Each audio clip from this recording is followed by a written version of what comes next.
누가복음 19장 28절에서부터 48절까지 말씀을 통해서 예루살렘 입성이라는 제목으로 하나님의 귀한 말씀을 증거하려고 합니다. 2024년도 4월 첫 주를 맞이했는데, 이번 주간에는 이스라엘의 최대 축제가 있는 그러한 주간인 것입니다. 6월절이 있고요, 무교절, 초실절, 즉 부활절이 임한 세 절기가 한데 어우러진 최고의 명절 중에 명절 절기가 바로 이번 주간에 있는 그러한 절기인 것입니다. 그래서 모든 이스라엘 백성들이 흩어져 있는 그러한 유대인들이 이 절기 때는 모두가 다 예루살렘에 모여서 대축제를 벌이곤 합니다. 우리 한국에도 이번에 첫 번째로 다음 부활주일날 오후 2시에 광화문 광장에서 부활절 퍼레이드를 벌인다고 그렇게 제가 텔레비에 광고를 제가 보았습니다. 이만큼 기독교인의 최고의 명절이 바로 이번 주간에 있는 그러한 절기인 것입니다. 봄철이죠. 모든 만물의 싹이 트는 그러한 이 봄, 이 절기에 6월절과 무교절과 초실절이 담겨져 있다 하는 것은 하나님의 큰 계획과 그 뜻이 이 절기 안에 들어져 있는데, 도대체 이 절기 안에 어떠한 그러한 뜻이 담겨져 있습니까? 예수님께서는 이 날을 고대하고 고대했던 것입니다. 갈릴리 사역을 멈추고 이제는 예루살렘을 향하여 들어가는 그러한 그 여정 속에서 일어난 그러한 그 사건들이 어떻게 보면은 성경의 신약에 예수님께서 마태, 마가, 누가, 요한복음에 기록되어져 있는 그러한 사건의 거의 4분의 3이랄까요? 3분의 2가 되는 그러한 한 주간에 벌어진 그러한 사건들의 내용이 집약되어 있다라는 것을 볼 때 우리는 얼마나 이 주간이 중요한 주간인가를 알 수가 있는 것입니다. 왜 그렇습니까? 예수님께서 이 땅에 오셔서 십자가에 못 박혀 죽으심으로 인간의 대속의 구원의 그 사역의 일이 시작되어지고, 그렇기 때문에 하나님의 계획과 하나님의 목적과 하나님의 중심, 예수님께서 이 땅에 오신 그 이유가 바로 이번 주간에 행해지는 그런 사건이 있기 때문에 십자가에 달려 죽으실 것을 향하여 예수님께서는 예루살렘을 향하여 간다라는 것을 오늘 말씀을 통해서 우리는 알고 있는 것입니다. 마지막 여정인 것입니다. 그래서 우리가 이 주간을 고난주간이라고 말하기도 하고, 또한 종려 주간이라고도 이렇게 말을 합니다. 그러면 6월절, 무교절, 이 절기는 바로 이스라엘 백성들이 한 나라를 독립하는 데 있어서, 한 나라를 세우는 데 있어서 최고의 그러한 의미가 담겨져 있다는 것입니다. 그래서 이스라엘 백성들이 과거에 모세를 통하여서 그 애굽의 노예, 애굽의 종살이에서 바로 가나안 땅을 향하는 그러한 여정의 절기가 바로, 첫 출발의 절기가 바로 이 6월절에 담겨져 있는, 그것은 곧 어린 양 대신 예수 그리스도의 그 죽음의 그 피를 문설주왕의 발음으로 인하여서 재앙이 넘어갔고 출발점이 되어지는 이스라엘의 그 한 나라가 세워지는 그러한 절기가 바로 이 속에 담겨져 있다라는 것입니다. 그래서 그 날을 기념하기 위하여서 바로 무교절이 있게 되어진 것입니다. 이 무교절이라는 것은 바로 이 하메츠, 누룩이죠. 누룩을 제거하고 일주일 동안에 그 누룩이 없는 무교병을 먹음으로 인하여서 그 이스라엘 백성들이 나라를 세우는 데 있어서 이스라엘 나라가 회복하는 데 있어서 어려웠던 그 40년의 광야 생활에 어려웠던 것을 기억하는 그러한 절기가 바로 또한 무교절이다라는 것입니다. 그래서 이 하메체를 제거하는 그러한 절기를 지금도 이스라엘 백성들은 대대로 전통으로 내려오고 있다라는 것입니다. 이것은 그들이 하나의 전통적으로 내려오고 있지만은 형식적으로 그것을 지키는 것이 아니라 그 일을 행함으로 인하여서 바로 예수님께서 이 땅에 오셔서 왜 십자가에 못 박혀 죽으셨는가, 그리고 우리 안에 있는 모든 죄로 속에 묵여져 있던 그러한 썩혀져 있던 그러한 죄성들을 다 제거한다라는 그러한 의미가 담겨져 있다라는 것이죠. 이 봄철에 지금 이 바깥에도 저희 집 앞에도 이 황령광 주변에 벚꽃들이 만개히 피고 있습니다. 활짝 피고 있습니다. 얼마나 참 아름다운지 모릅니다. 그리고 이 벚꽃이 떨어지는 과정에 있어서 완전히 눈발 내리는 것처럼 말이죠. 하나씩 하나씩 뚝뚝 떨어지는 그 과정이 보면은 얼마나 참 아름다운 모습이고, 또한 그 모든 만물이 그 무뎌져 있던 그러한 겨울에 온통 움츠러 있던 그러한 싹들이 이제 우물투면서 올라오고 있는 그러한 절기에 이 세 절기가 담겨져 있는 이러한 놀라운 그 뜻이 바로 아비월, 니산월, 그것은 곧 1월 처음 시작하는 달 의미하고 있다는 것입니다. 그래서 6월절 이스라엘 백성들이 그 애굽을 떠나는 그러한 시작의 달로 바로 이 아비월 6월절이 바로 시작되어진다라는 것이 봄철에 있는 그러한 아름다운 절기인 것입니다. 그래서 예수님께서는 그 6월절에 맞춰서 이제 예루살렘 성을 향하여 가는데, 그 과정에 있어서 예수님이 자기 자신이 그 십자가에 못 박혀 지금 죽으러 가는 것 아니겠습니까? 그 과정들을 설명하기 위한 그 은유적인 그러한 사건들이 많이 일어나는 것입니다.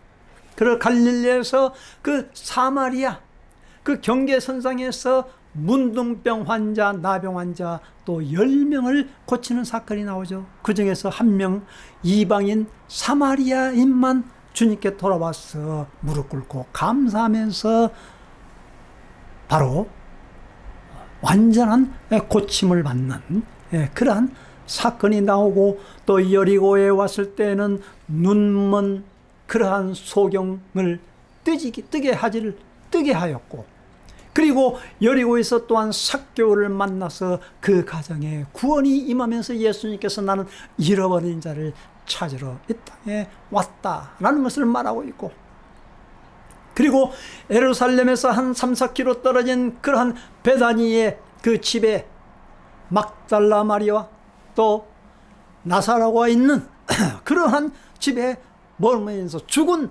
나사로를 또 살리는 그러한 일을 벌이면서 바로 예수님 자신이 죽은 자 가운데서 다시 살아날 것을 암시하는 그러한 일들이 바로 그 베다니에서 나사로를 일으킨 죽은 자를 살리신 그러한 장면이 나오게 되어지고, 그곳에서 이제 예루살렘 성을 향하여 들어가는 마지막 그 고난 중간에 장례를 준비하는 그 마리아의 향유 옥합을 깨뜨리는 그러한 사건이 나오고 있는 것이죠.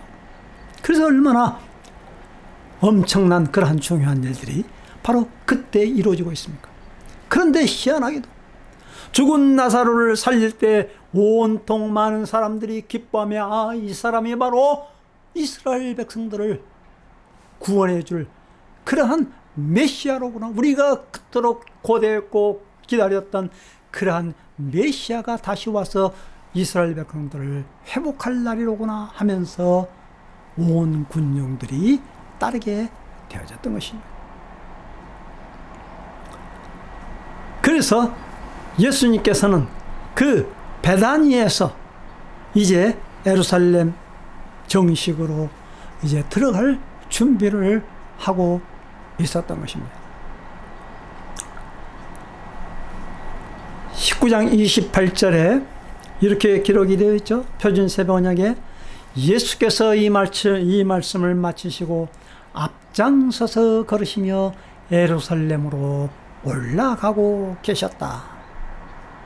그리고 예수께서 이제 19장 29절에 올리브산이라 불리는 산에 있는 벳바게와 베다니에 가까이 오셨을 때 제자 두 사람을 보내시며 말씀하셨습니다.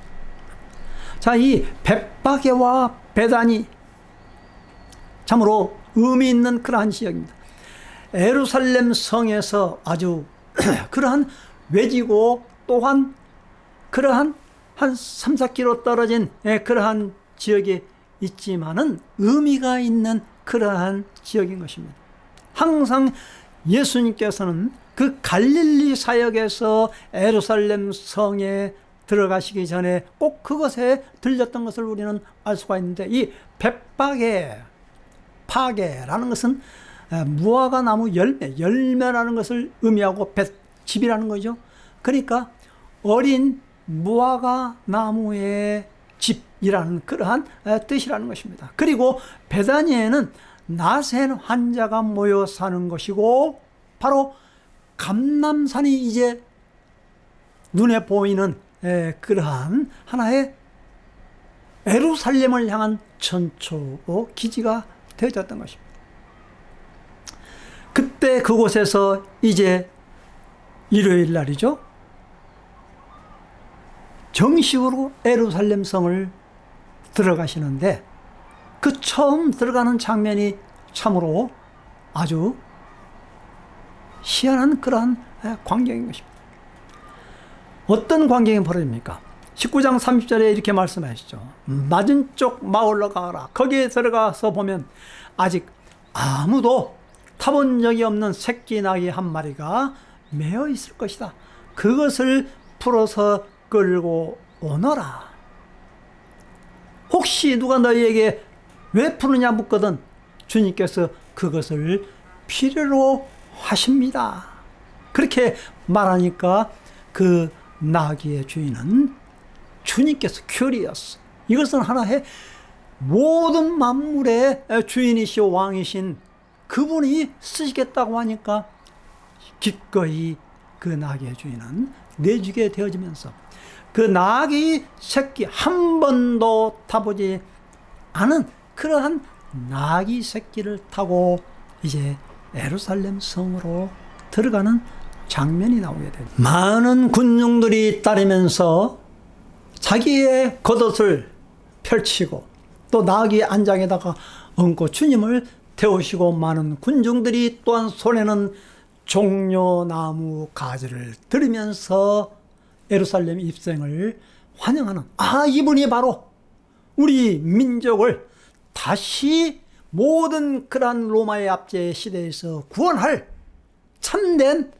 메시아다라고 그들은 말씀을 하면서 호산나 호산나 호산나, 주의 이름으로 오시는 이여, 만왕의 왕으로 바로 그분을 모셔드린다라는 그러한 뜻으로서 호산나 호산나 호산나 종려나무 가지를 흔들면서 하늘에는 평화요 지극히 높은 곳에는 영광이다, 복되다 주님의 이름으로 오시는 이여 라고 이렇게 말하고 있었던 것입니다. 자, 이 종려나무 가지를 흔들었다.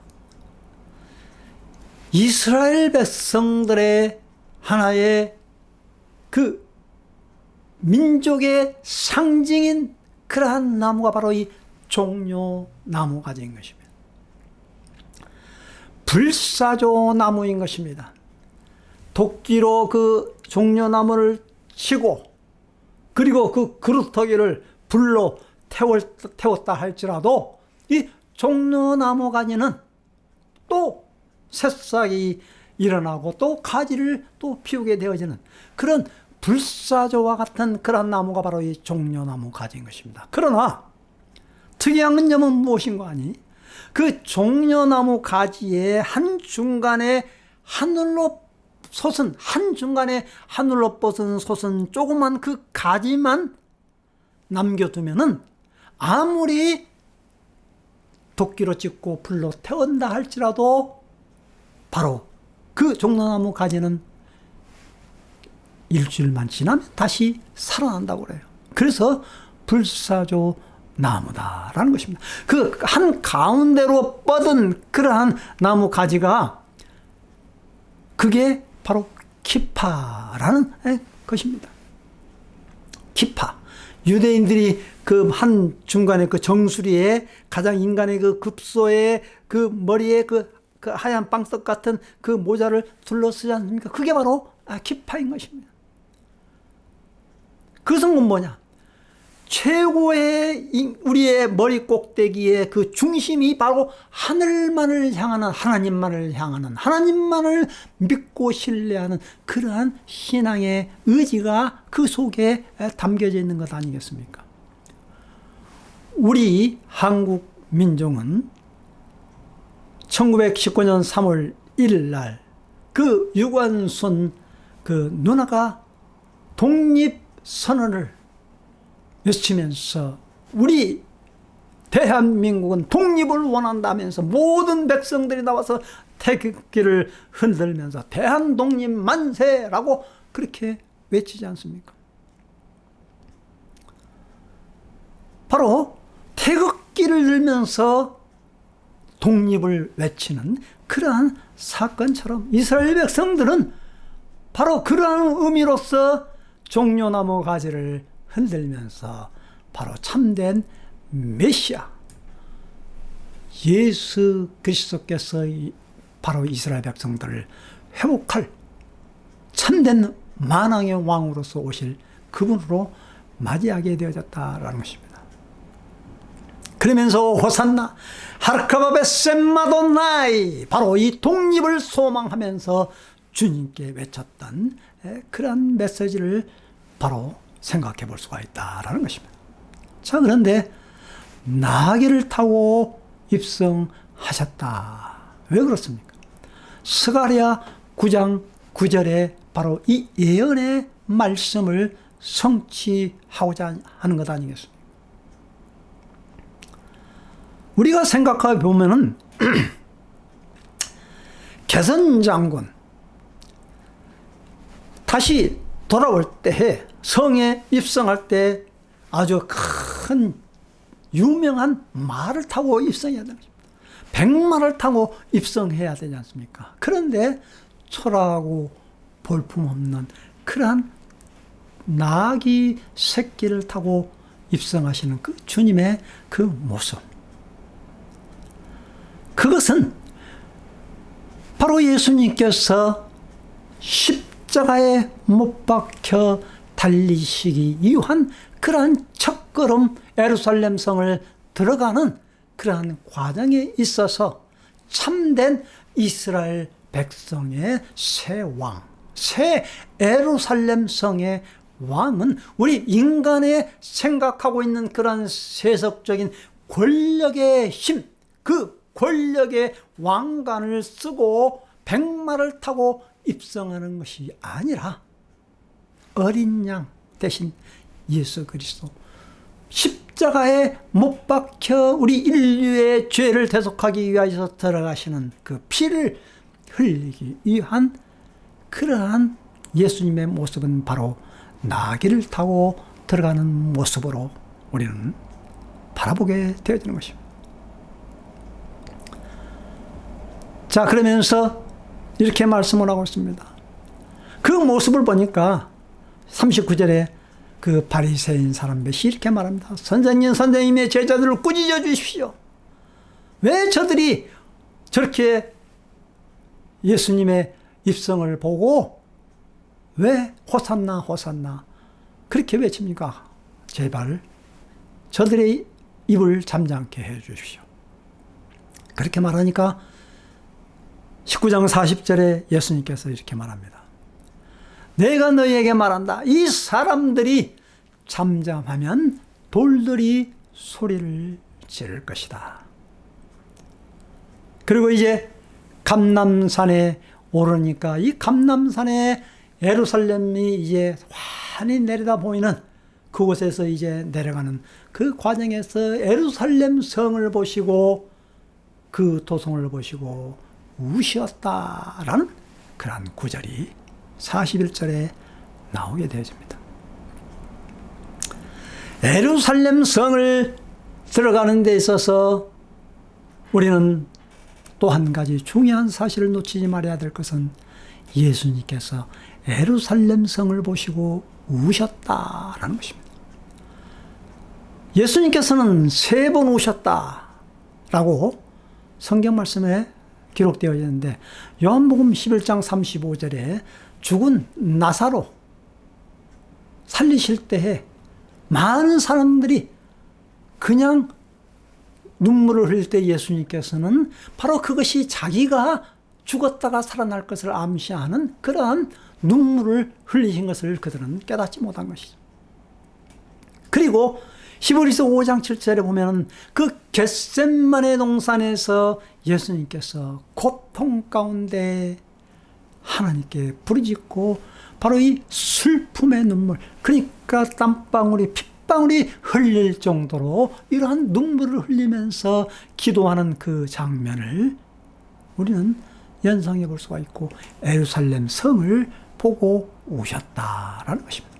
왜 그렇습니까? 오늘 너도 평화에 이르게 하는 일을 알았다면 좋을 텐데 그러나 지금 너는 그 일을 보지 못하는구나. 그 날들이 너에게 닥치니 그 날이 어떤 날입니까? 예루살렘, 호화스러운 그 예루살렘이 망하게 되어지는 너의 원수들이 토성을 쌓고 너를 에워싸고 너를 사면에서 죄어들어서 그리고 너와 내 안에 있는 내 자녀들을 짓밟고 내 안에 돌 한 개도 다른 돌 위에 얹혀있지 못하게 할 것이며 이것은 하나님께서 너를 찾아오신 때를 내가 알지 못했기 때문이다. 그 아름다운 예루살렘 성이 원수들에 의해서 멸망되어질 것을 보시고 우셨다는 것입니다. 평화의 도성, 하나님의 택한 백성이 모이는 그 평화의 도성이 원수들에 의해서 망하게 되어지는. 그래서 AD 70년에 로마의 티투스 장군에 의해서 완전히 그 예루살렘 성이 망해버리지 않습니까? 지금은 서쪽에 있는 서쪽 벽, 동구의 벽만 남아 있습니다. 지금까지 그 예루살렘 성은 복구가 되지 못하고 있습니다. 이 얼마나 안타까운 그러한 예수님의 모습이겠습니까? 지금 예수님은 십자가에 지금 못 박혀 죽으러 가는 그러한 과정에서 그 심령을 우리는 조금이라도 이해를 해보면 어떻겠습니까? 이 고난 주간에, 이 종려 주간에 많은 백성들은 종려나무 가지를 들면서 예수님을 환영했습니다. 그러나 바리새인들과 종교학자들과 서기관과 제사장들은 그 오시는 예수님을 받아들이지 아니하고 오히려 군중들을 선동한다 해가지고 이제 그날부터 예수님을 잡아 죽이려고 하는 그러한 계략을 꾸미게 되는 것이고 그 광경을 본 나귀를 타고 오신 예수님은 모습을 로마 병정들은 전혀 코웃음을 치면서 무관심하고 방관하는 그러한 모습을 우리는 보게 되어지는 것이죠. 그 다음에는 이제 다시 돌아와서 이제 베다니에 돌아와서 이제 그 다음날 성전 숙청을 하게 됩니다. 45절에 예수님께서 성전에 들어가셔서 장사하는 사람들을 내쫓으며 그들에게 말씀을 성경에 기록하기를 내 집은 기도하는 집이 될 것이라. 그런데 너희는 내 집은 기도하는 집인데 왜 너희들은 그것을 강도의 소굴로 만들어버렸냐. 성전 안에서 돈 바꾸는 환전상들을 다 내몰아 내쳤습니다.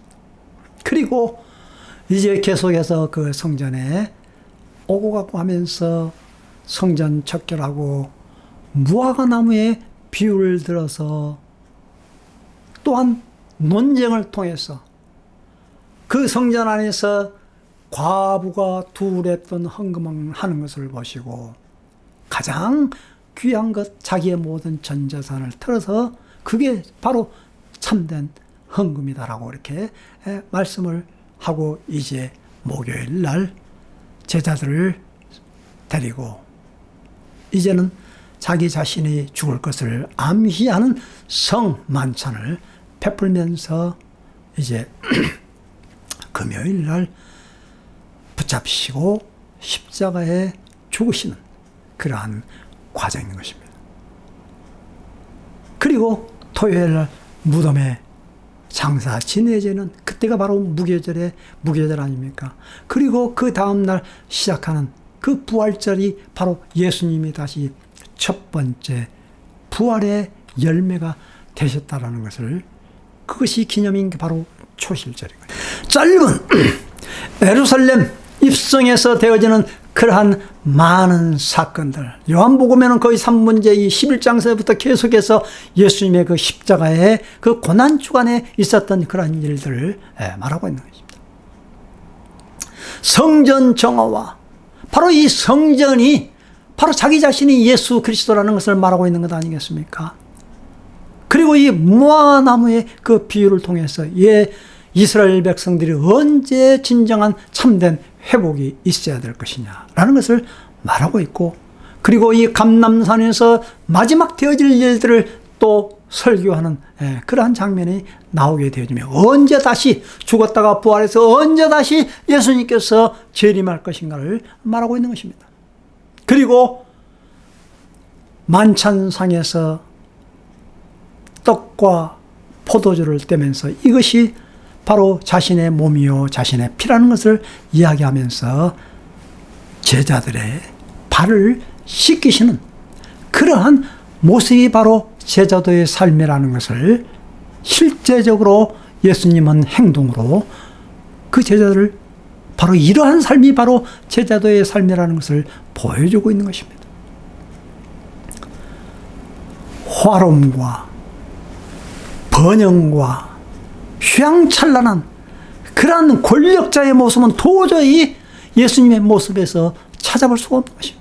예수님의 입성은 아무도 타보지 않는 새끼 나귀를 타고 새 이스라엘의 새 왕으로, 새 예루살렘 왕으로 들어가는 것을 의미하고 있으며, 그리고 예수님께서 다시 오실 재림으로 이 땅에 오실 때에는 요한계시록 19장에 백마를 타고 온 백성들과 하나님의 택한 무리들과 천사들과 함께 이 땅에 다시 오실 때에는 백마 탄 모습으로 이 땅의 마지막 최후의 모습으로 오시는 그러한 장면이 나오게 되는 것입니다. 다음 주는 이제 초실절 부활주일입니다. 예수님께서 부활의 첫 열매가 되셨습니다. 오늘 우리가 이 고난주간에 예수님께서 그 일요일 날 예루살렘 입성에서 그 되어지는 그러한 모든 한 날 한 날 그 과정을 우리는 깊이 묵상하면서 유월절과 무교절의 의미가 무엇인가? 예수님께서 왜 이 땅에 오셔서 십자가에 못 박혀 죽어야만 되겠고, 그리고 이 무교절의 의미, 무교목을 먹는 그 의미가 무엇인가? 우리는 깊이 묵상하면서 이 한 주간을 보내시고, 이 봄철 절기에 모든 만물이 죽었다가 살아나는 그러한 절기를 통해서 우리는 우리의 생명이, 우리의 믿음이 다시 소생함을 얻는 그러한 축복의 절기가 되어지시기를 간절히 주님의 이름으로 축원드립니다.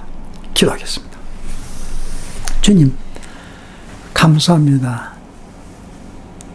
모든 만물이 소생하는 이 봄철 절기에 유월절, 무교절, 초실절이 있음으로 인하여서 우리의 생명이 다시 싹이 나고 움이 트고 가지를 뽑고 하나님의 영광을 바라볼 수 있는 그러한 소망과 희망을 예수 그리스도의 그 죽으심으로 인하여서 갖게 해주셔서 진심으로 감사합니다. 죽을 수밖에 없는 저희 인간의 영혼이 바로 이러한 절기를 통해서 소생함을 얻게 해주셔서 진심으로 감사합니다.